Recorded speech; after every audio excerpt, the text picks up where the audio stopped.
ఎర్రచందన స్మగ్లర్లను ఏడాదిలోపు ఏరిపారేస్తామన్నారు deputy CM Pawan Kalyan. Tirupati Mamandur అటవీ ప్రాంతంలో ఎర్రచందన చెట్లను పరిశీలించిన పవన్ స్మగ్లింగ్ అరికట్టడంపై అధికారులకు దిశానిర్దేశం చేశారు.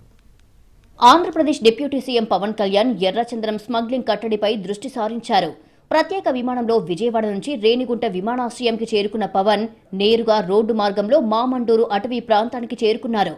అడవిలో 4 కిలోమీటర్లకు పైగా ప్రయాణం చేసిన తర్వాత 2 కిలోమీటర్ల వరకు కాలినడకన వెళ్తూ చెట్లను పరిశీలించారు.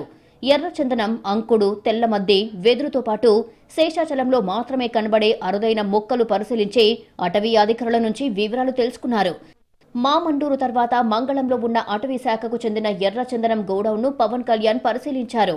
8 గోడౌన్లలో ఉన్న ఎర్రచందనం లాట్లపై ఆరా తీశారు. ప్రతి గోడౌన్లో రికార్డులు పరిశీలించారు. ప్రతి ఎర్రచందనం దుంగకి ప్రత్యేక బార్ కోడింగ్, లైవ్ ట్రాకింగ్ వ్యవస్థలు ఏర్పాటు చేయాలని, పట్టుబడిన దగ్గర నుంచి అమ్ముడుపోయే వరకు ఒక్క దుంగ కూడా మిస్ అవ్వకూడదని అటవీ శాఖ అధికారులను ఆదేశించారు. తర్వాత కలెక్టరేట్లో జిల్లా అధికారులతో సమీక్షా సమావేశం నిర్వహించారు. అటవీ శాఖ మంత్రిగా బాధ్యతలు తీసుకున్నాక ఎర్రచందనంపై స్పెషల్ ఫోకస్ పెట్టారన్న పవన్ 2019 నుంచి 2024 మధ్య కాలంలో భారీగా ఎర్రచందనం స్మగ్లింగ్ జరిగిందని వ్యాఖ్యానించారు.